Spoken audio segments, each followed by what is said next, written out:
Press the record button while pressing the title button. Yeah, here we are at Charlotte, North Carolina, at the airport. This fountain is out in the middle of the parking lot here at Charlotte. It's really very pretty. This was we noticed this. I don't know if you can quite see it or not, but there's water coming out of faces right below that statue there. It's maybe 3.5 stories tall. It's sure pretty. The weather is about 50 degrees, and it is just about noon. We have about an hour and 10-minute wait for our flight, so we're here for just a while. But the weather is worth it. Already, the weather is worth it.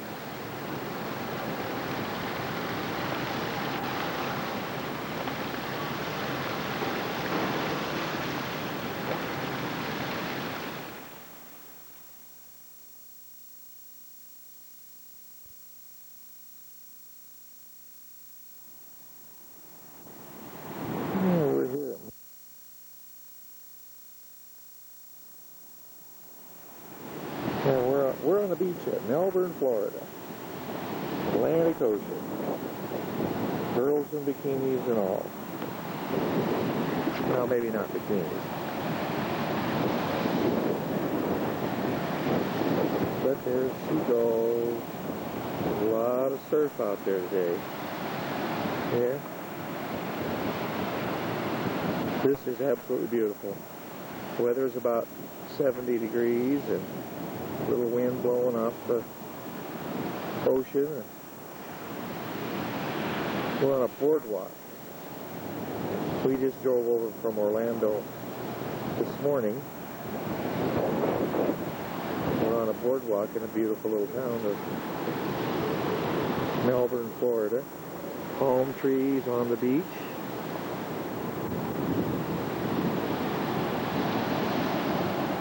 This beats Iowa winters all to pieces.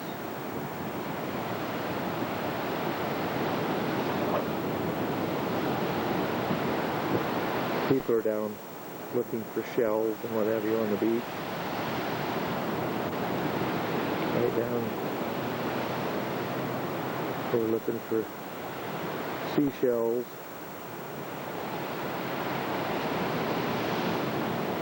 It's kind of a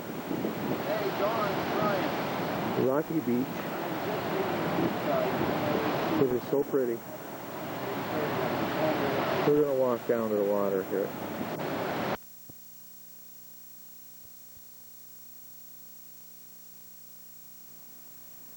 Mommy wants me to make sure I get the birds on this.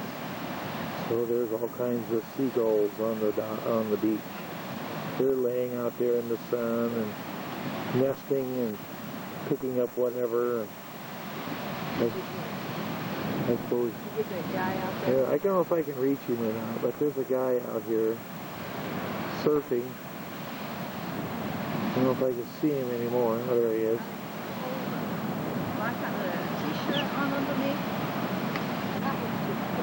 Don't know if I can pick him out or not. Let's see if we can get maximum. Oh, he's out there. I can see him. But I can't pick him up. I can't find him in the viewfinder. There he is. He's out there maybe 200-300 yards. That surf is probably 5 to 6 feet out there. It's pretty good waves breaking in here. You can see him. He's not really surfing. He's about waist deep in water. I mean, I don't think he's swimming yet. He's standing up in the water. So it's really not that deep. But that's where the waves break at, is right in there. Yeah, he's swimming. He's on his boat. Yeah, he's on a board, but he hasn't caught a wave yet.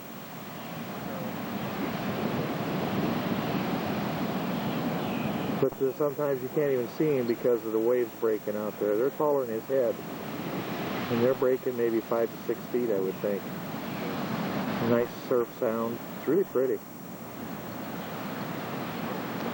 So, I cannot believe the palm trees everywhere down here. I don't know what they're called, but I don't know what kind of palm trees they are, but we're right across the street from a, looks like a pizza joint. And there's palm trees all over the place. It's a pretty little town. This Melbourne. See, there's some palm trees right there.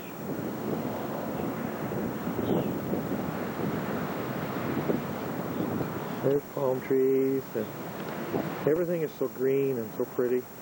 This little park we're in right here on the beach got palm trees and people's golf courses. This is called Welcome to India Atlantic. I don't know what it is. That's the name of the park, I guess. But it's right on the beach here in Melbourne, Florida. People drive down the street in a golf cart. Right next to this Isuzu here. How you doing? Good.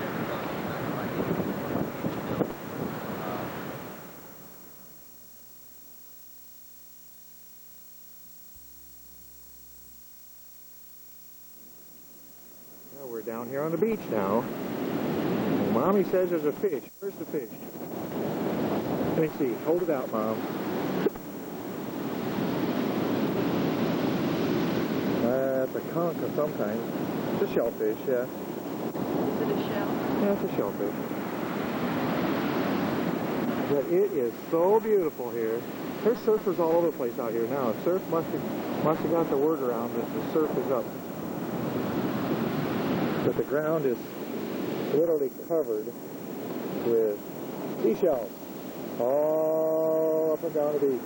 There's places like right there that looks like snow and stuff on the beach. That is just literally thousands and thousands and thousands of shells all up and along here. People, tourists, gee, just like us, out picking up seashells. Everybody's picking up seashells. People walking on the beach. Nice cool breeze. It is so neat. This is Melbourne, Florida. This is a real nice place. This is south of Cape Canaveral. I think the next time we'll talk to you is probably Cape Canaveral. Talk to you later. Bye.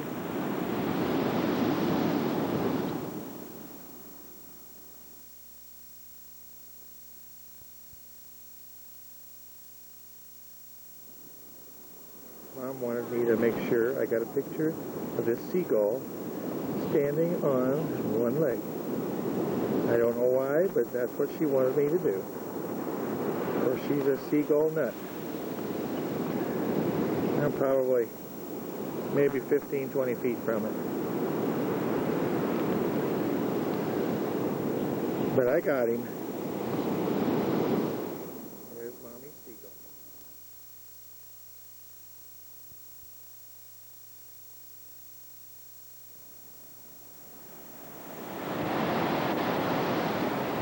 Mommy likes to walk on the beach. I'm up on the boardwalk behind her. She's down there looking at seashells and picking them up, walking down on the surf. She's not touching the water. She's got her new shoes on, so she won't go in the water. But she's definitely down there looking for things. There's all kinds of surfers and people walking on the beach. And this is not even a surfer's beach, they tell me. There's people out there way down there.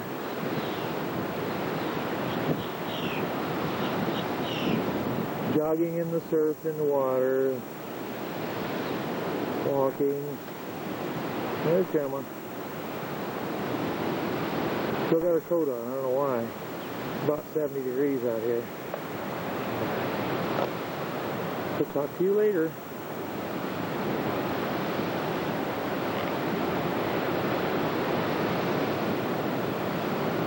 The first ever man-made satellite into Earth orbit. They called it Sputnik, which means traveling companion. And in a world where peace hung in a delicate balance, it seemed to create a dangerous advantage. Every ham radio operator in America could hear it beaming. People were afraid. Were the Soviets looking down on us, watching us? If they could make a satellite pass over our cities, could they do the same with a bomb? Our own space program kicked into high gear, and less than 2 months later, we were ready to launch our own satellite, Explorer 1.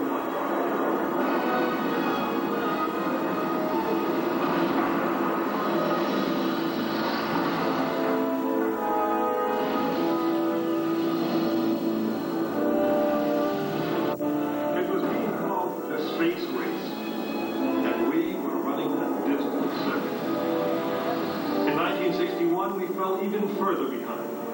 Soviet cosmonaut Yuri Gagarin became the first man into space, circling the world in just 89 minutes.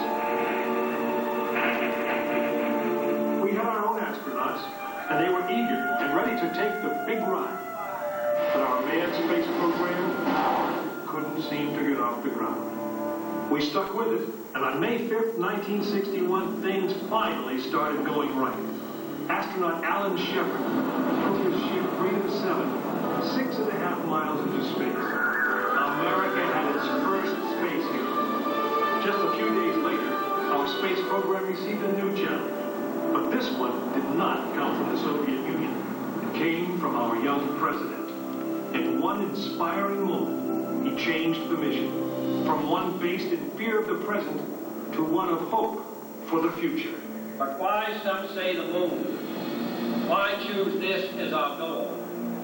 And they may well ask, why climb the highest mountain? Why, 35 years ago, fly the Atlantic? Why does Bryce play Texas? We choose to go to the moon. We choose to go to the moon.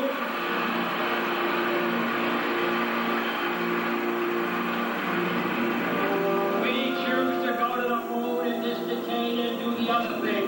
Not because they are easy, but because they are hard. We hadn't been more than 16 minutes into space, and now we were going to the moon. We would have to design a rocket the size of a 36-story office building, put it together with the precision of a microscope, and accelerate it to the speed of a bullet. Then we would have to guide it to a moving target 250,000 miles away. Many people thought it was an impossible dream, but 400,000 of us set about making that dream a reality. It would be the longest, most hazardous voyage that any man had dared to attempt. But step by step, mission by mission, we orbited the Earth, perfecting the skills and technologies we would need on this incredible journey. Our astronauts practiced maneuvering, docking, and the 1,000 other tasks that would comprise the moon mission seen before. We designed communication systems that would be reliable over the vast distances. And behind it all, we tried to perfect the rocket that would be powerful enough to punch out of Earth orbit and take us to the moon.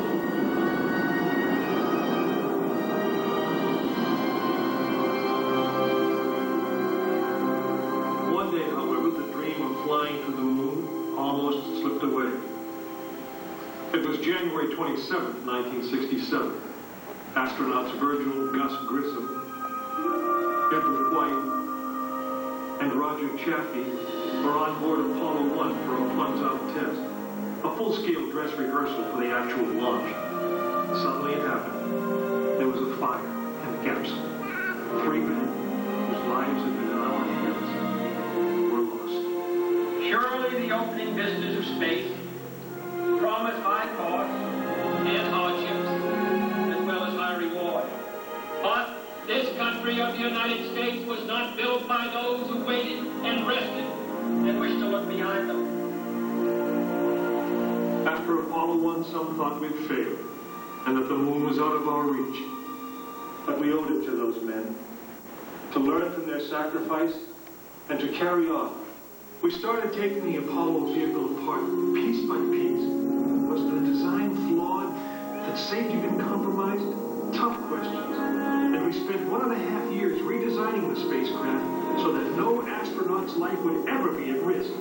because we overlooked something, but because we could have done something better. A moon rocket is 91% high explosive, and it goes into the most unforgiving, hazardous environment there is. We could never make it risk-free. The men who flew them knew that. We didn't send men into space again until Apollo 7 orbited the Earth testing some of the new design. When everything worked perfectly, the decision was made. The next mission would travel to the moon. It was mankind's destiny to leave the shores of our planet behind and strike out across the vast ocean of space. In the great span of our history, now was the time that we could. Now was the time that we would. We stood on the eve of the longest, most dangerous journey that any man had ever undertaken. And it would be taken by Frank Borman, James Lovell, and William Anders, the crew of Apollo 8. Through those doors, you'll find the firing room, launch control, just as it was on December 21st, 1968. Please watch your step as you're entering the firing room. If you care to stay on ground level, please enter through the There's no luck signs. Wait.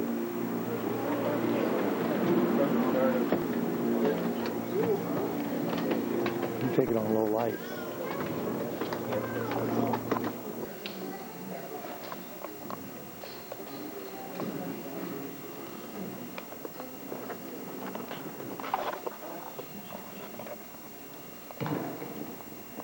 Good afternoon, ladies and gentlemen, and welcome to the Firing Room Theater. My name is Kevin. If you need to exit at any time during the show, exit to the doors on the right.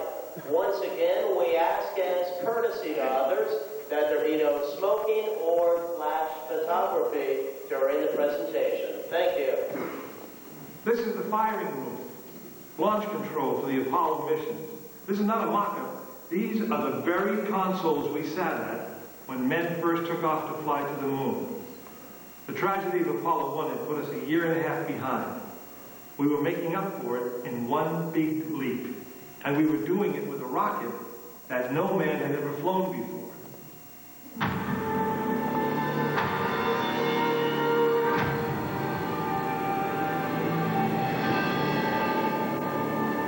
It was a few days before Christmas, 1968, when Apollo 8 sat on the pad. She was the first of a new kind, a moon rocket. This was the Phoenix, risen from the ashes of Apollo 1. The first Apollo crew did not die in vain. This was to be their testament.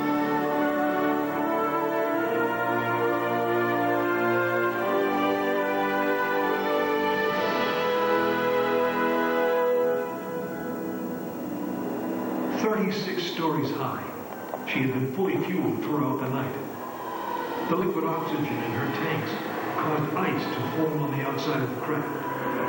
The extreme temperature differences between the air and the sub-zero fuel caused the metal skin of the rocket to expand and contract. Everyone who was on the pad agreed. It was as though the rocket was alive, breathing, straining at the leash.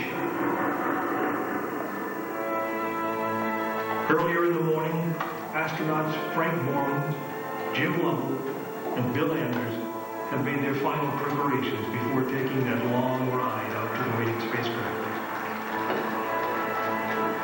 The minimum safe distance from Saturn V at liftoff was 3 miles. The reason was simple. When fully fueled, the rocket contained the explosive power of an atomic bomb. As the clock counted down, the astronauts and all of us in launch control went through the pre-flight checks. Our hands on the controls of the most powerful, most complex machine ever built. It had over 2 million separate systems. And to bring these men back alive, everything had to work perfectly. Each individual system had been tested, but what we didn't know was how they would perform when all 2 million began to work together. That moment would come when the countdown clock reached 0.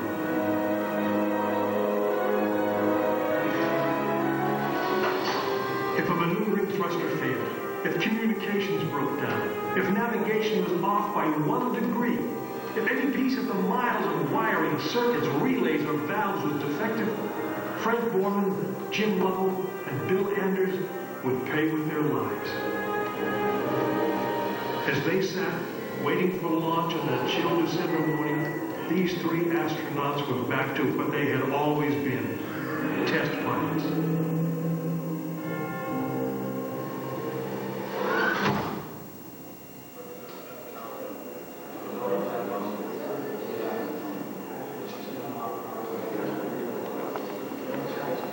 You are now in the final minutes before the launch of Apollo 8, right here where it actually happened.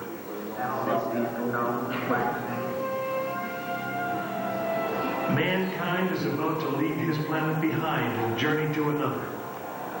It is one of those rare moments when history is not being made, destiny is being embraced.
Status board indicates that all aspects are ready. Instrument unit is ready. Spacecraft ready. Final check of the emergency detection system. That ready. Lighthouse alarm. First stage preparations are completed. All systems are okay. Keep going. We're on. Ready to go to knock right. Standby motor. Okay, you're on. All systems go. 45 seconds and counting. The first stage liquid oxygen tank has been pressurized and the pressure is still building up. Coming up in 90 seconds. Mark, T-minus 90 seconds and counting. The Apollo 8 crew standing by. Spacecraft Commander Frank Borman, Jim Lovell, Bill Anders. We now report that the liquid hydrogen tank in the third stage is pressurized. 1 minute 15 seconds.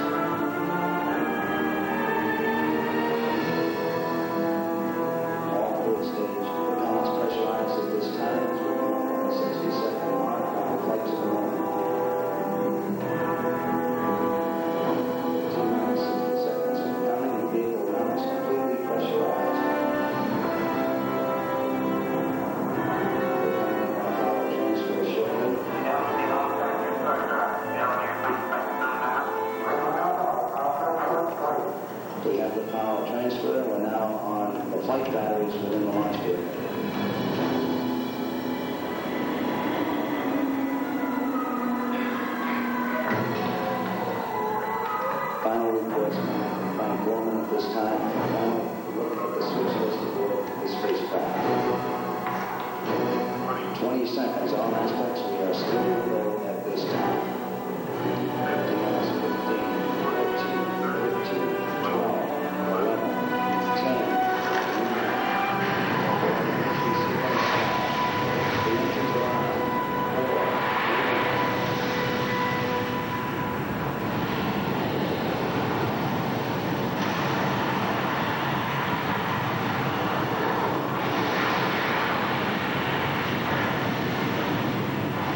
successfully orbited the moon, and the astronauts returned safely to the Earth.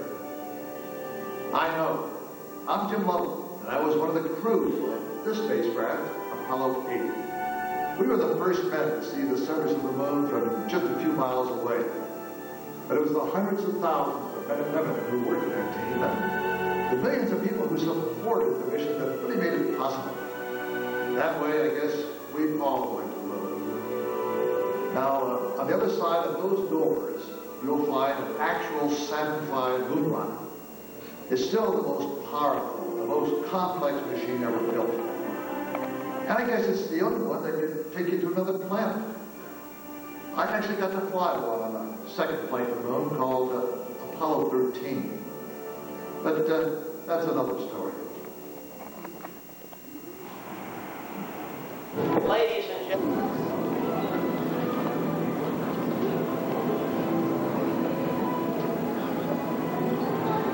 My goodness. Maybe our battery's dead. I don't have another one. Left in the car. What a bummer. My goodness, that thing is huge.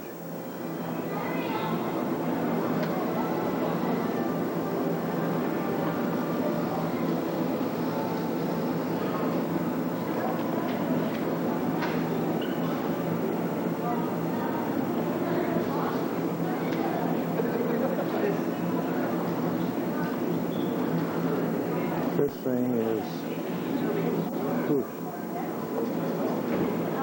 50 feet wide.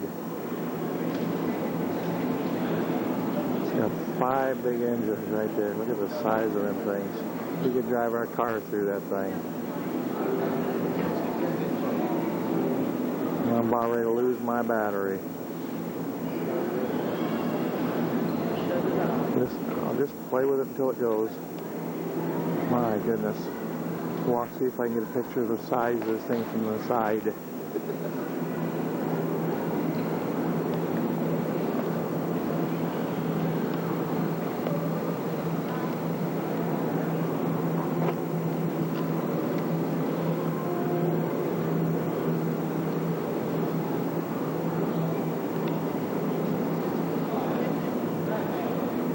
is the first stage.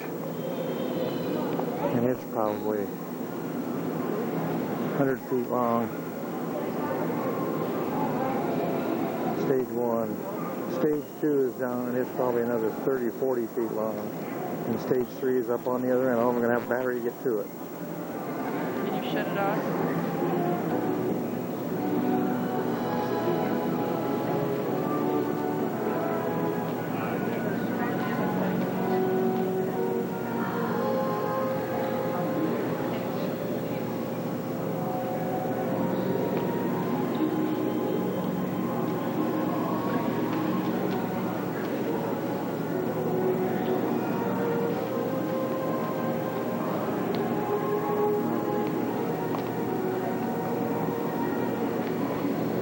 So we're going to, there's a lunar module from Apollo 7. Phenomenal. I have no idea how big this thing is. 360 feet long. Wow, that's all I can say. It is unbelievable. This is so much worth the trip, it's just unreal. Just don't have a clue as to how big that thing is.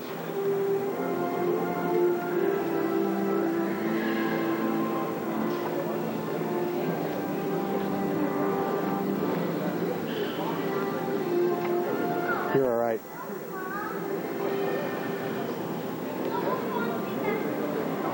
Standing here with tears in my eyes.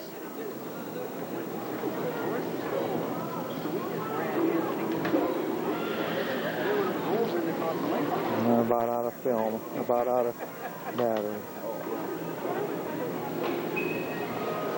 I have no idea how big that.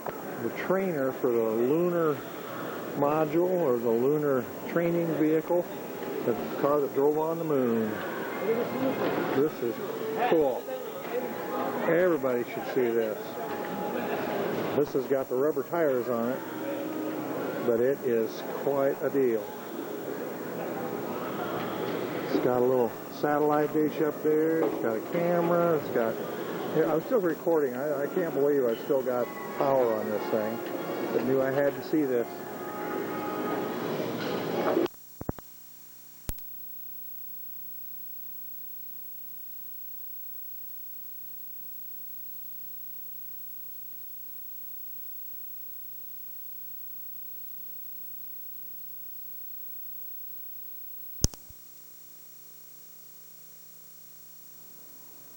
This is the view from our hotel room overlooking beautiful Daytona Beach. It's about 6 o'clock in the evening, just starting to get dark. There's the pool, a patio. Oh, sounds like fun to me. And a beautiful Atlantic Ocean. All the birds on the beach down there. I think they're eating the clams and the shellfish get washed up by the waves. All kinds of gulls and big birds and things. And you can, I don't know if you can see it or not, but just this side of where the birds are, there's car tracks. This is where people drive, or you can drive on the beach. I think that's pretty cool. I'm going to use this battery up until it's gone. But we got, see the birds? And people walking on the beach. We're probably 100 yards from the ocean, if that. As far as you can see, it's beautiful sugar sand beach. There's a palm tree right there. And we got, if you look real close, in this corner down here, we got a banana tree right there. And there's the steps down to the beach. And there's another banana tree right there in that corner. Oh, there's a big old bird floating right there. See him flying? Looks like a pelican or a stork of some kind. This state has got more birds than you can imagine. Different kinds of birds. And the palm trees. I'm going to take one home with me. I like them. Got no place to grow it, but I'd like to have one in my front yard. They just grow all over the place like weeds down here. But Mommy and I are going to go out for a walk on the beach after a while after we eat dinner.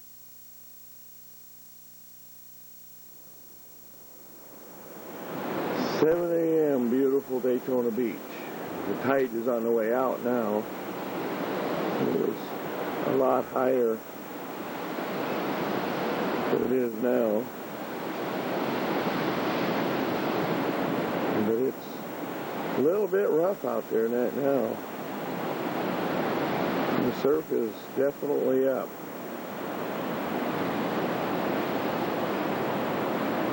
Those two signs are right there.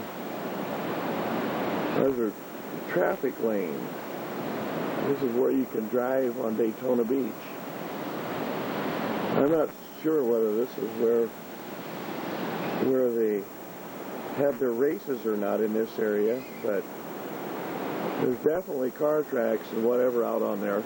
We haven't seen any cars on it, but and there's a blimp right up there. It's coming this way slowly but surely. But I think it's got somebody hanging down below it the way it looks with the binoculars. Whether he's sitting there with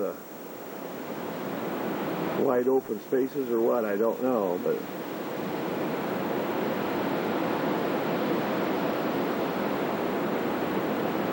we'll catch him later when he gets closer.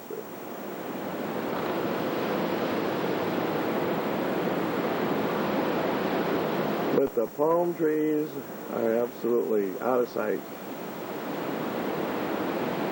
I can't get over the palm trees. That one right there is right on our parking lot where our car is parked. But it's, oh, maybe 25 feet high. So you can see a Suburban sitting right below it there.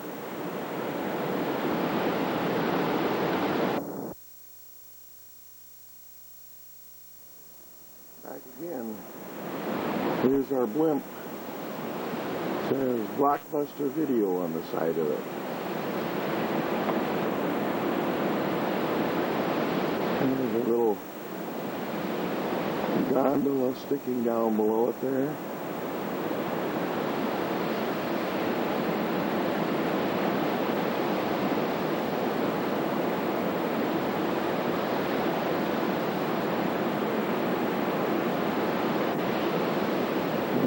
Things you see in Florida.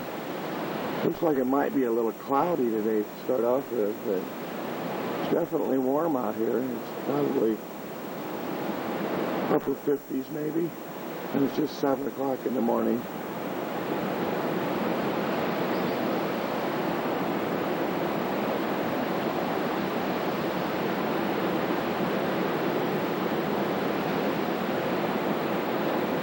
And down on the beach below, we got all kinds of birds down there looking for the tiny shellfish and thing that washed up with the tide last night. Just literally hundreds and hundreds of birds. And flying over right in front of our motel. We got more.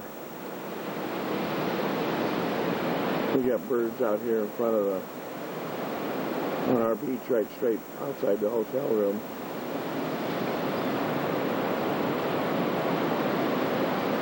They're out there and walking right on the edge of the water. Most of them are gulls, I suppose. But there's a few larger ones. Like that big black one right there. I don't know if that's a big gull or what, but it's black. The rest of them are white and gray.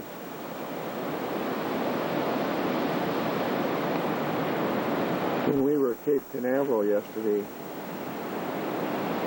when we were talking with a bus driver that we were on that tour at NASA, saying that there was 310 varieties or species of birds in the 140,000 acres of Cape Canaveral.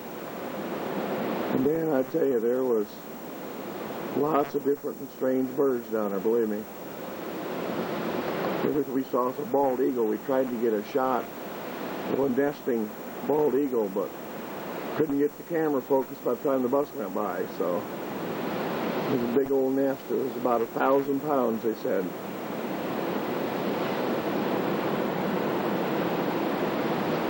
And coming closer to our hotel, there he is.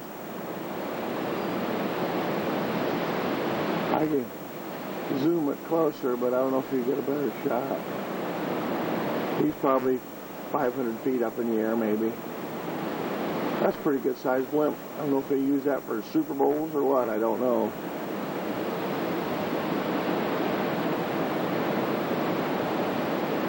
He's bobbing around up there in the air pretty good now. It must be a little breezy up there.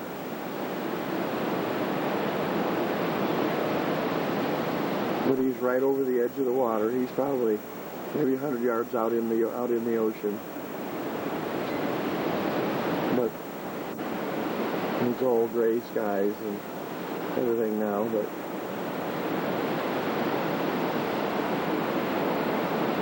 well, he's turning back over the top of us now. Maybe I can.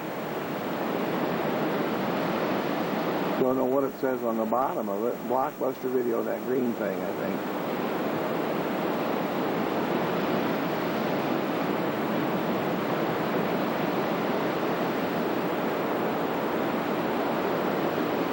And he's the gift of entertainment, is what it says. There's the gondola.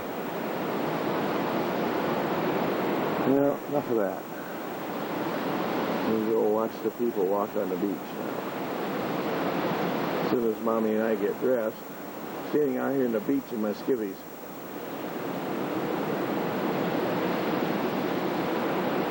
There's a lot of people out here. There must be 10 or 12 anyway, right here within sight right now.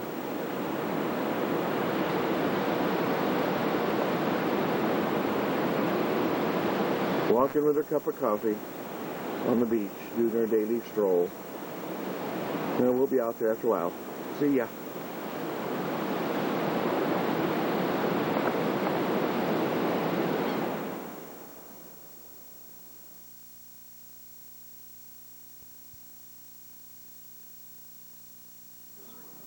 We're in Daytona, USA.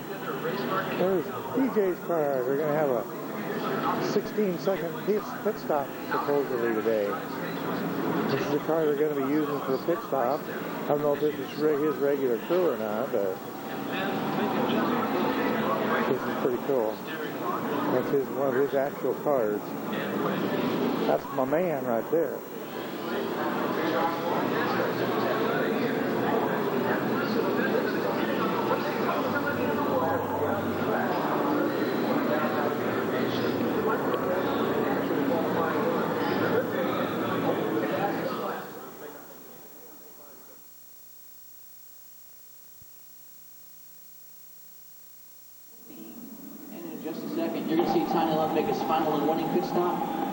1963 Daytona 500, driving the Wood Brothers car, number 21. Moving into the pit area, and now another car coming in, and this will be Tiny Lund. Tiny Lund will have 40 laps to go, so he's almost run a perfect race. That would be 100 miles on a 22-gallon tank of gas. Chris?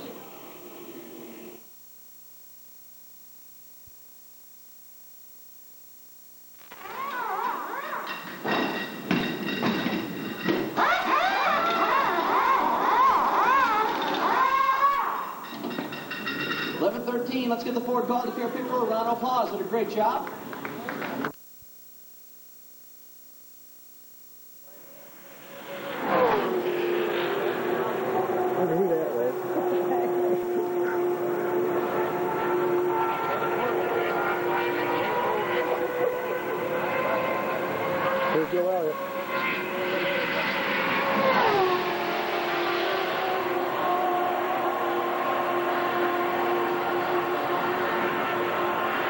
Can't see him at all.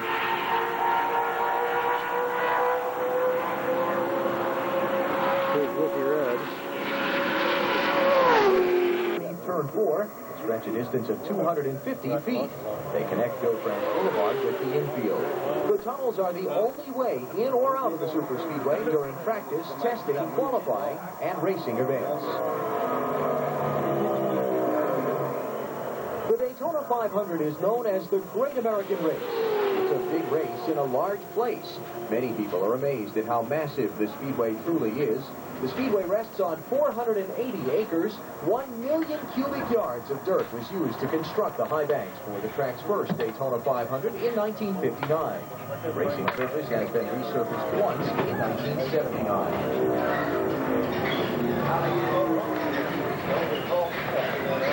Bring it down through our main tunnels, bring it up and out, and if you've never been here before, folks, take a big look. This is a big place. Now we're going to head towards the left, go to turns 3 and 4, and you'll see and hear some fast traffic. This is the last day of the second segment of testing for the Ford Motor Company. We've been doing average speeds of around 190 to 191, and we'll give you a little bit more information on that as we continue on. We've got 26 teams in at the present time. You'll be able to see some of that up pretty close as we travel on. Now we head for turns 3 and 4 in front of us. Out to the middle in front, you'll see Daytona high up on the wall there. 31-degree banking through the middle of the turn. From the floor of the speedway to the top of the white wall, approximately 4 stories in the air. Now we're going to pull up into the grass area where the fans go with their cars, vans, trucks, campers, and RVs. There goes Mr. Darrell Waltrip in the 66 car. Now remember, this is test session. They aren't dressed up, as we say. They don't have their full coat of paint on. They're doing it in primers. They have the option of changing out a few body parts, see if it helps them make them go a little faster, so they put primer coats on when we get out to our first type of testing for the season. When they get out here next month, they'll be all dressed up, looking pretty. Now we're going to pull right up into the grass area here. What I'm going to do is let you out the left side. Left side only, please. Let the family stand against the fence here. Aim at Daytona on the wall over there. When one of the race cars go by, catch them over their heads. Now, if you miss the race car, don't be concerned. Before you show that photograph to a friend, take a magic marker, color of your choice, make a few marks on the photograph, and you can tell your friends it's whoever you want it to be. Okay, to the left side. Watch your heads, watch your step. This place is huge. We're on a tour, and I don't know if you can see it.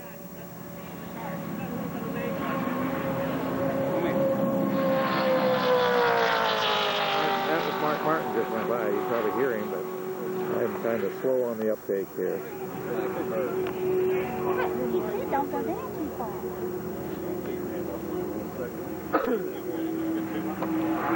Try to catch another picture.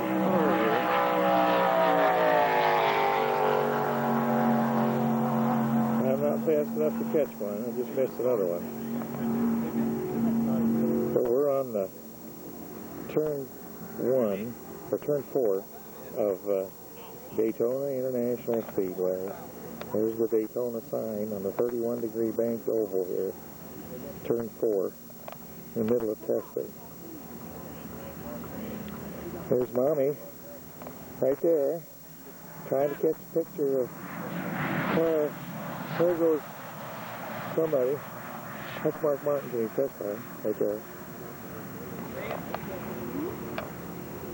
We'll try to catch another. Oops, hi there, Mommy. Here comes one, right there.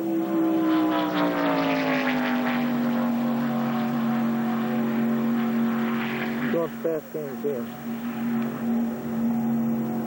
Fires throughout our areas. We had to postpone that race. We got it off October 17th. I hope you were here and saw it on TV. It was awesome to see this place lit up, folks, let me guarantee you. And we're going to give a semi-lighting type system for the Rolex 24-hour coming up at the end of this month. Now I'm going to turn it back to Alan. He's going to tell you a little bit more about the Speedway. And he's going to tell you what it takes to get up on the high banks as they go.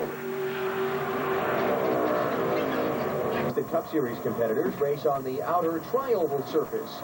From high above, it looks like a letter D and is known as the Big D for Daytona. One time around the outer tri-oval is 2.5 miles. All other racing divisions, sports cars, motorcycles, and go-karts, race on the outer racing surface and a road course section, which measures 3.56 miles in length. Only NASCAR racers enter the high bank turns at full speed. The speed record here at Daytona is held by NASCAR's Bill Elliott and was set during 1 lap of qualifying. He completed that lap in a little over 42 seconds. 1 lap around the speedway covers exactly 2.5 miles. His car was tooling along at a leisurely 210 miles per hour. Around here, we call that smoking. It's 2,600 feet around the high bank turns. Turns 1 and 2 at the opposite end of the speedway are the same distance apart and have the same degree of banking as turns 3 and 4. At any speed under 95 miles per hour, gravity begins to pull on the driver and equipment, trying to pull them down toward the apron. The distance from the white apron line low on the speedway to the second white line near the top is 30 feet. Between these lines, a driver will find his racing groove. The NASCAR drivers will frequently come through the high bank turns 3 wide at speeds of more than 190 miles per hour. Now, most of us will never know what it feels like to drive at those speeds, but Daytona 500 champion Dale Jarrett knows. Could you tell us, Dale, how did it feel to be coming around turns 3 and 4 with Dale Earnhardt on your rear bumper? I had to drive with one eye on the racetrack and one in the mirror because I had the toughest competitor out here trying to pass me and trying to win his first Daytona 500, and I knew he'd be doing everything possible. So, and yeah, there were a lot of things going on in my mind that I wanted to make sure I didn't make a mistake or any slip to let him by and didn't fall asleep any time that he may surprise me, because I knew he wanted to be in the lead the last couple of laps also. Now we move down the middle of our infield. Over to your left is the back super stretch, 3,000 feet long, 5-degree banking. Straight across to your left, look at turn 3 there in front of the trees. You'll see some grandstands. There's 4,000 seats there at turn 3.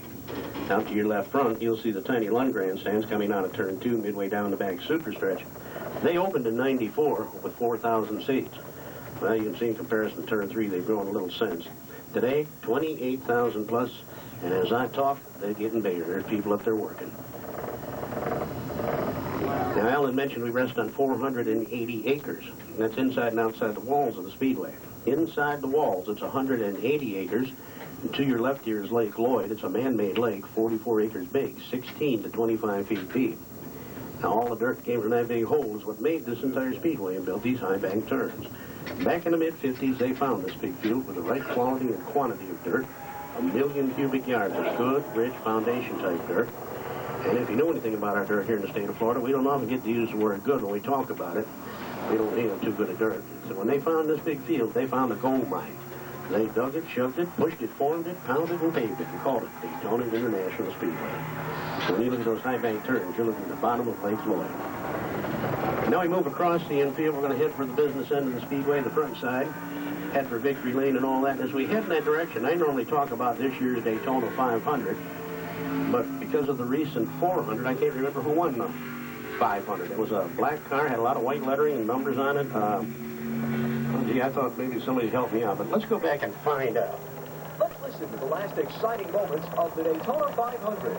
Earnhardt shows the way back into turn 1, running the inside of the racetrack with Bobby Labonte. A car leads behind him. Mayfield rides along in third now. Then Ken Schrader in fourth. Fifth is Rusty Wallace. The battle is going on for the 6th spot. Going down trouble off the turn. One car slides down the inside of his lake speed. He makes contact with John Andretti. Both cars spin down to the inside of the racetrack as everyone else gets away. This is the race for the win of the Daytona 500. Fields in 3. Earnhardt swings up to the top of Rick Bass. The left car on the bottom of the racetrack. Dale Earnhardt puts on the block. Earnhardt slips off turn 4. Back to the checkered flag. Earnhardt in front of Bobby Labonte. A left car to the inside. Rusty Wallace, Big Bad Mayfield and Labonte banging for second to the stripe.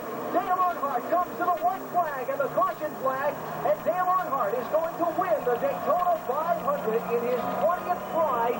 It'll be Earnhardt coming to the stripe, finally eluding the one prize in NASCAR racing that is eluding him the most over his career. Oh, I knew Earnhardt won. I just wanted to see if I could stir up a little dust. Now, Earnhardt won in February. King. Now, Richard has won 7 Daytona 500s. This year's winner of the 500 is the winningest driver here at Daytona. He's won 30 different races. Just took him a little bit of time to rope in the big one, the 500, but he finally did it this year. Dale Earnhardt, the good wrench number 3, moved into Victory Lane over here to your left front. Then October was Jeff Gordon in the DuPont 24. What we're going to do is pull up, let you out the left side again only. Come down towards the front of the train here, make a little left turn at the end of the bike fence, and walk the Victory Lane. Go up on that stage. Take yourself a picture. You better look like a winner. If you don't, I'll make you walk back from here. Okay, left side. Watch your head, watch your step, and please stay off. Well, we're standing in Victory Lane now, looking out onto the front stretch. This place is absolutely huge. 120,000 seats, and they're building more. I don't know if we can quite hear it yet or not. I'm going to try to catch him. This is Dale Jarrett.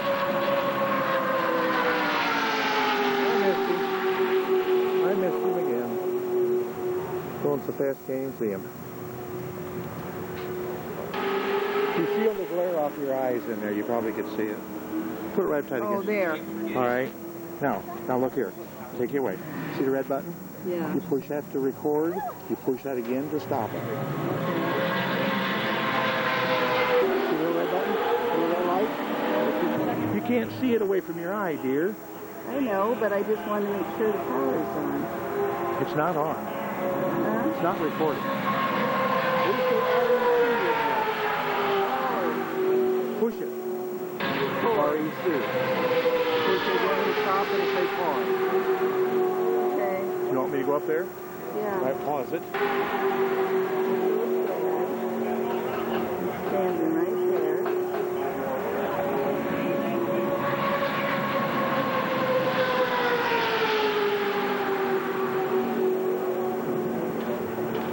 You see him.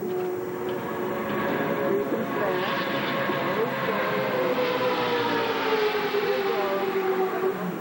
There goes Dad. He's going up to Victory Lane.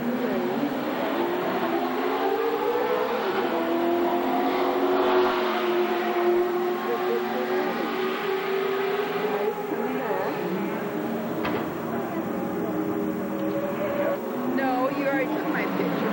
Not at Victory Lane, I did. Get up there. You already took it. I'm not going up there. I already took it.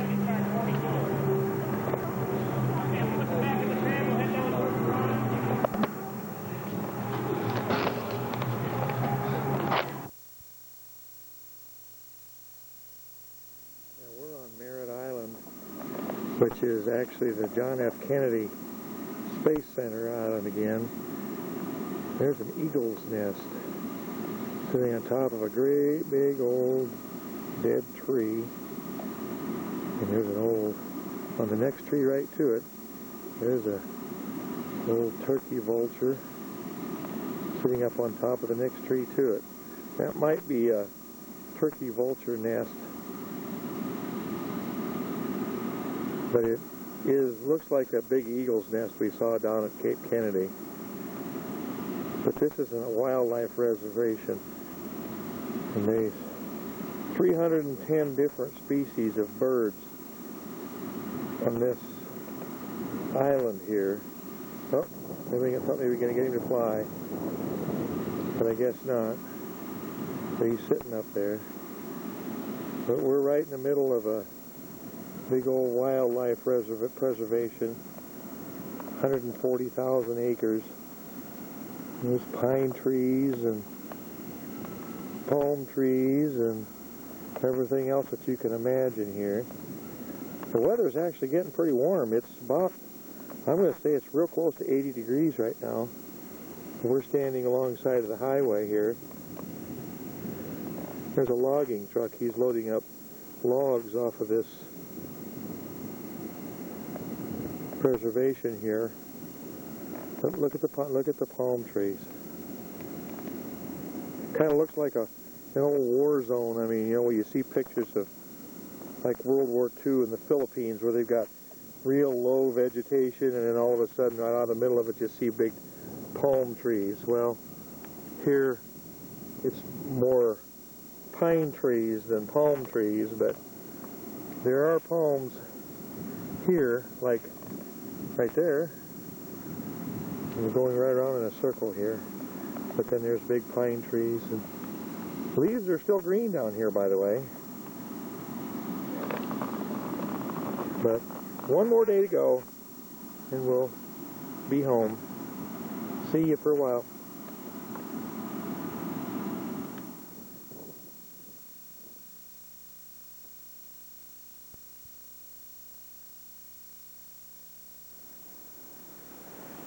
We're at Cocoa Beach now. This is about, oh, maybe 50, 60 miles south of Daytona. And I don't know what that looks like, a fishing boat of some kind. I don't know what it is, shrimper, I don't know. But it's way out there. It's probably a mile or so out. The surf, you can see, is really, really rough down here. But the beach itself isn't as wide as Daytona, and the sand is a lot coarser. But there's a fishing pier out in the island, or out in the ocean. Of course, all the high-rise hotels, and the girls in the bikinis, which you don't see up around Daytona this time of year, because it's too cold. It's probably around 80 degrees down here right now, and it is absolutely gorgeous. But like I say, the sand is a lot coarser here. And the people, of course, walk. Oh my goodness. The girls in the bikinis again. Can't miss that. I'm afraid I'd fall on my face if I tried to walk with this thing. But they're a long ways away. They can't see me. They don't pay attention to me. But we're walking on the beach shelling, picking up shells. We'll talk to you later.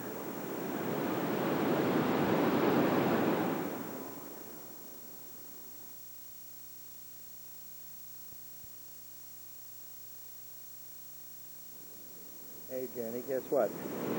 We got a Timmy turtle. There's 4 young ladies.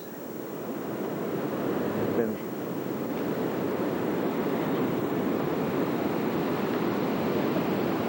taking a picture of him. He's probably maybe 6 feet wide. Got the 4 legs and he's got a toupee on it, looks like. And his name is Timmy. And I think he's pretty cool. There's the girls that are making the... I even asked them if I could take your picture. Thank you.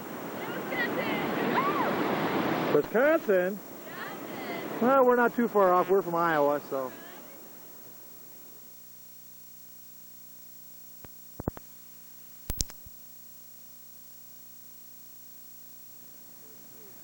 Yeah, that's our trawler. I don't know what kind of boat that is out there. It's still there. He hasn't moved a whole lot. But there's another one out there. It might be a cruise ship. But we got some surfers here. We're still at Cocoa Beach. Surf is quite a bit higher and heavier here than it was up at Daytona. Of course, there again, it's quite a bit warmer, and I have an idea the convection and the heat and everything makes the surf come up quite a bit.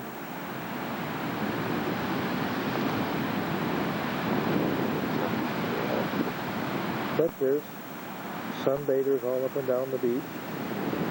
And another family from wherever.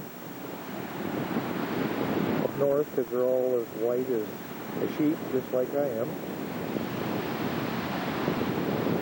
But there's college girls. Oh, lots of college girls. But girls that were working on that turtle down there, they were from the University of Wisconsin, and they were a rowing team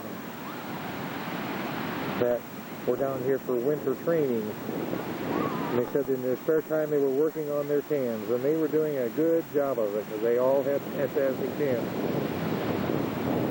But we're just here on the beach at Cocoa Beach, having a ball.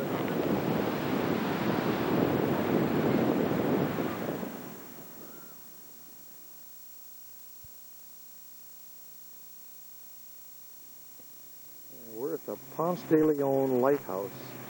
It's south of Daytona, Florida. And this is quite a sight. The thing is closed right now. We're here about 5 o'clock in the afternoon, and they close at 5, so all we could do is walk around the grounds and take a look at, take pictures and things. But it's sure pretty. It's all red brick and beautiful colors with red-green shutters, and green shutters on the house. I don't know if they'll let us in or not. But we'll do some walking through here. We'll walk down through here and see what we can come up with. Come on, Mommy. This is a beautiful park. Got little, it's all fenced in red, or it's got the high metal fence around it with the pillars, and there's a sign there that says Lighthouse Museum. Of course, unfortunately, it's closed.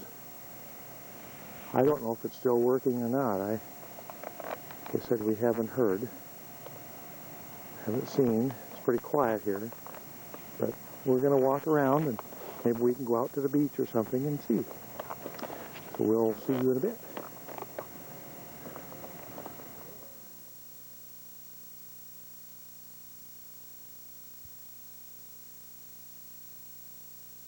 Ooh, look who I see. Look who I see on the picture. Hi, Mommy. She's fine. She says I'm not supposed to take any pictures of her. Oh, well, she'll get over it. Wish I had a back porch swing like that. Woo-wee. Hi, baby.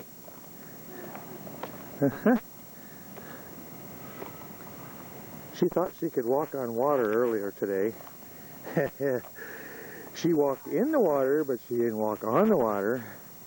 She's got her feet all wet. She's not a very quick mover when it comes getting out of the way of incoming tide. And we're walking through this garden.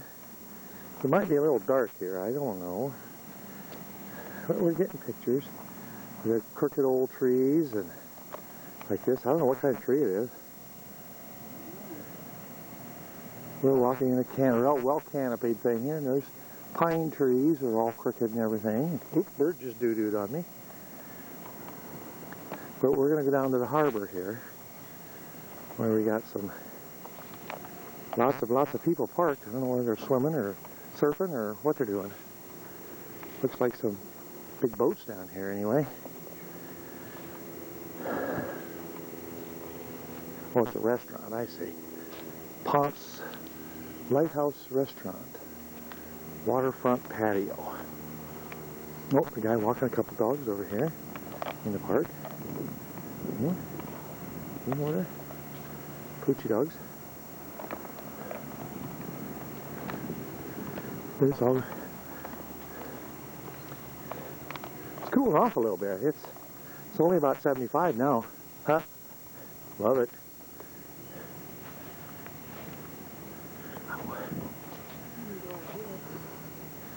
Go out here. We'll walk out here on the thing here.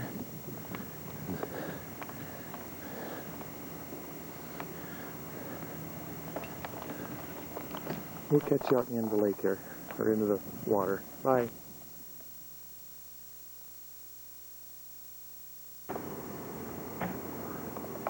Here comes one of our incoming bombers. It's an old albatross up there. Them things got a wingspan about 6 feet across. They fly in formation like geese in the V's, and they soar a lot, but boy, they're a funky looking thing. Look like a hummingbird that weighs about 40 pounds. That long old snout on. You can see the sunset is really gorgeous tonight. You see how here comes some right over the top of that. They're flying around this boatyard here like they own the place or something. Yeah? There's all kinds of them around here. Strange looking bird.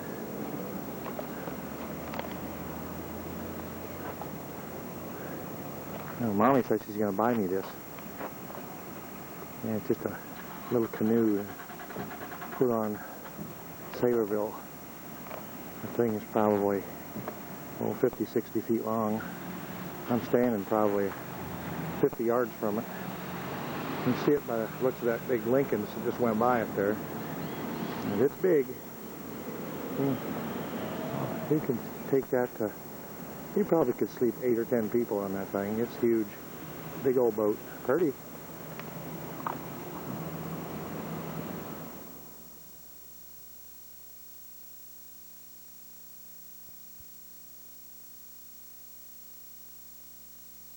Boat again.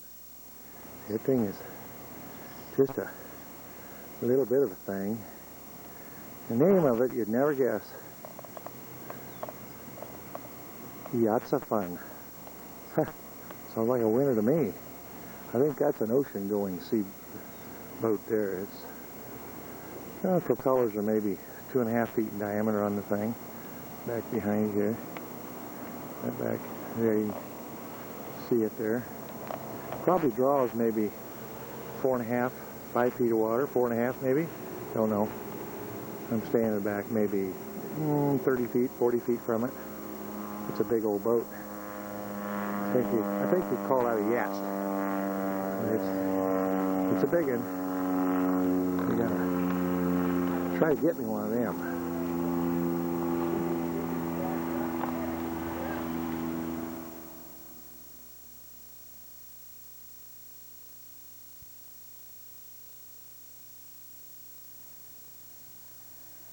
I'm out here at the other end of the lighthouse park here now, and there's the house, I take it, where the lighthouse keeper lives. Either that one there or that one there, I don't know. But there's the lighthouse. And there's a nice park here. Got palm trees and pine trees and oh, this is, I just can't get over these palm trees. Be nice to have palm trees, shade trees in your yard. I think that'd be pretty cool.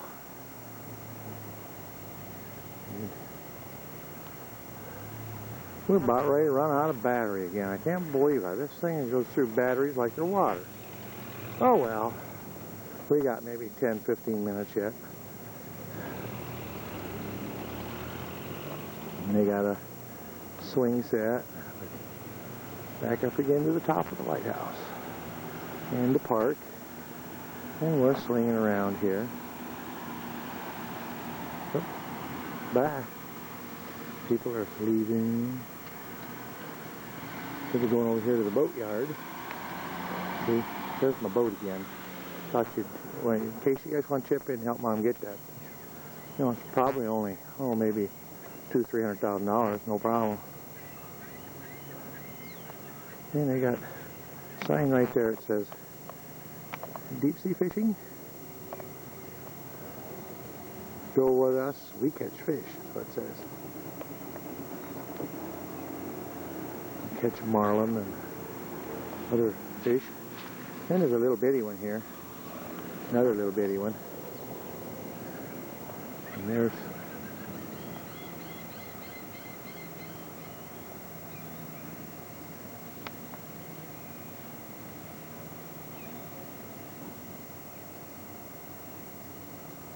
some pretty fish and pretty boats.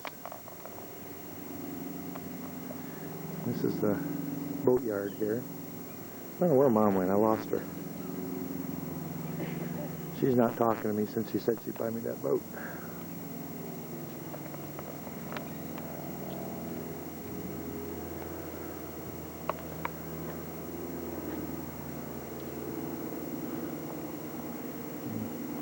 Back to the park and lighthouse. We'll go this way. I don't know where Mom's at.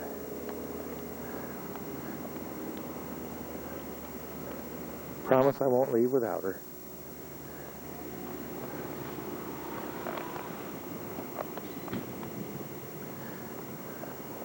Walking through this park, everything's so green. I mean, it's, you'd think it was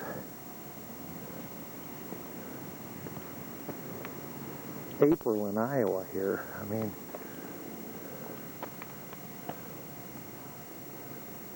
but there's palm trees. I want one of them palm trees in my yard. I think they're cool. Mommy said I could have one, but I'd have to keep it outside. I'm not so sure she'd let me. Oh, there's a big old fish over there. There's a, I don't know if I can get it or not. There's a kind of fish that they catch. Right there. I don't know if that's a marlin or tarpon or swordfish or what it is. I'm going to walk over toward there. We'll get back on just a little bit. And there's one of them bombers coming in for landing.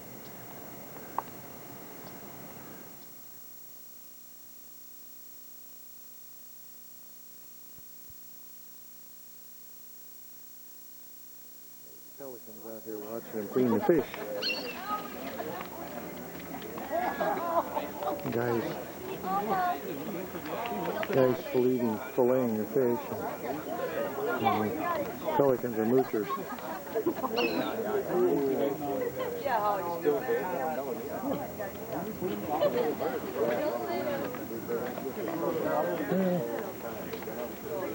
Hi, Jim.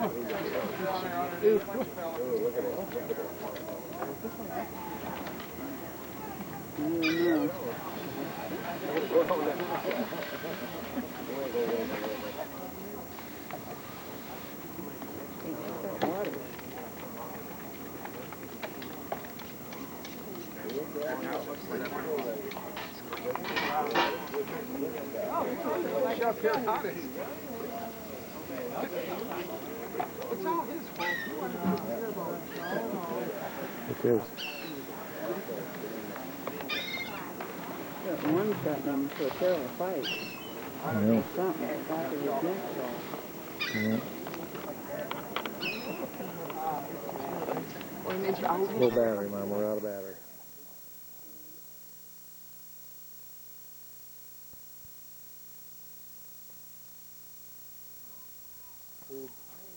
Yeah. We didn't get there any later. You sound like you're being sound. What's not about? We'll plug out. One last shot till we see if we got any battery left.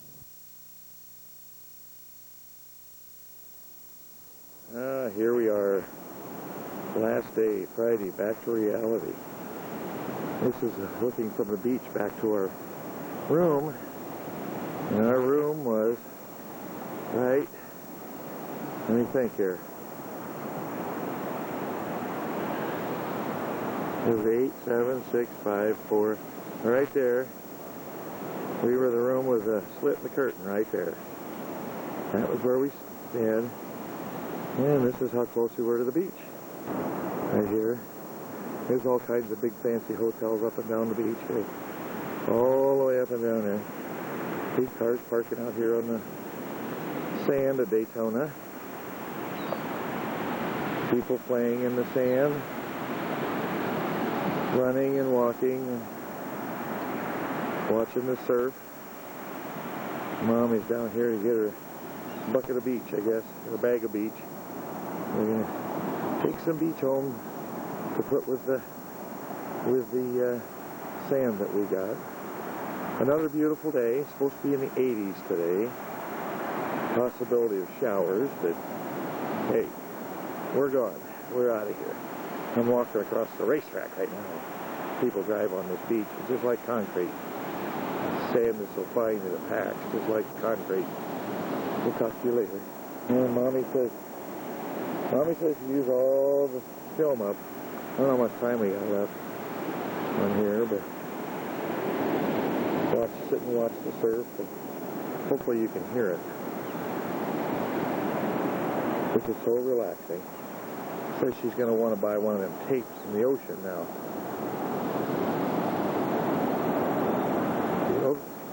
Egads. Mommy's down trying to break in her other pair of shoes. How much water you got, Mother? Not very much. Not very much. Probably lost about half what I had in there. I don't want to go out in the ocean to just take my shoes off to go out there to go get some more water. So I guess we're going to be content with about an inch in the bottom of the bottle. But anyway, we'll probably end up dumping that down the drain anyway. But so beautiful. We're ready to come back. We're making plans for next year. Next year we're going south though. This is too far north. The beach is so much nicer down south. I mean, the sand here is gorgeous, but the sand down south is so much nicer. More like sand instead of powder. Lots of old people up here at Daytona. The younger ones seem to be down south. The birds out on the beach. Oh. Oh.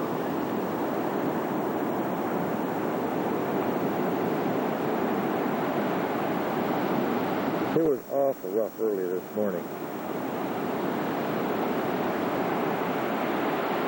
And the ocean had swells maybe, I'm going to say 6 to 8 feet high. They were crashing. It's down to maybe 4.5, 5 feet now, but they were breaking way out in the ocean this morning, and you could watch them. You could watch the waves break out. They actually had some curls in them this morning. So the surfers would kind of like to. Yeah, there's still some out there, but they're little tiny ones now. See that curl right there? Yeah. Those are little ones by comparison. The ones were taller than your head this morning. There was nobody out here. It was pretty rough. Get back away from the sun, it's a little easier to take some pictures. There's a pretty heavy surf right up there. That's probably a mile or two away. I don't know how far this camera reaches out and can pick it out, but it's quite a ways up there, I know that.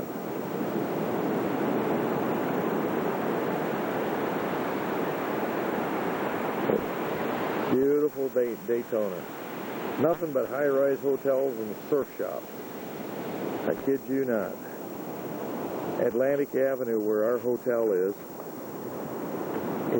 absolutely nothing but hotels, restaurants, and surf shops, t-shirt shops. I mean, there's our parking ramp right there from our hotel. That pink, you can spot it a mile away. And there's our hotel. That's the side view of it facing south.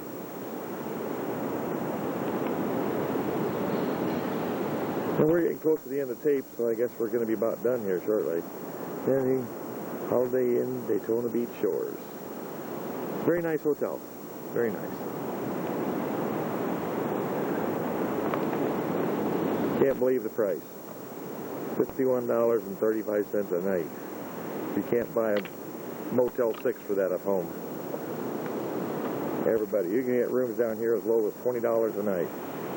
Not necessarily on the beachfront, but you see both directions from our hotel. As far as the eye can see, all the way down there is nothing but hotels. There's a pier right down there that Mom walked to that night. It's probably 1.5 miles or so south of our hotel. Oop, she's chasing the water now. There, she's getting her shoes wet again.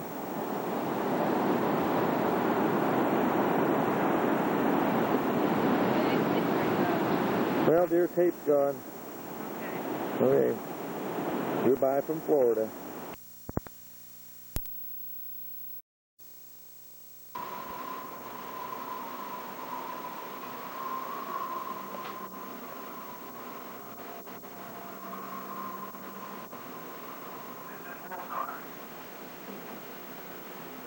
Go ahead.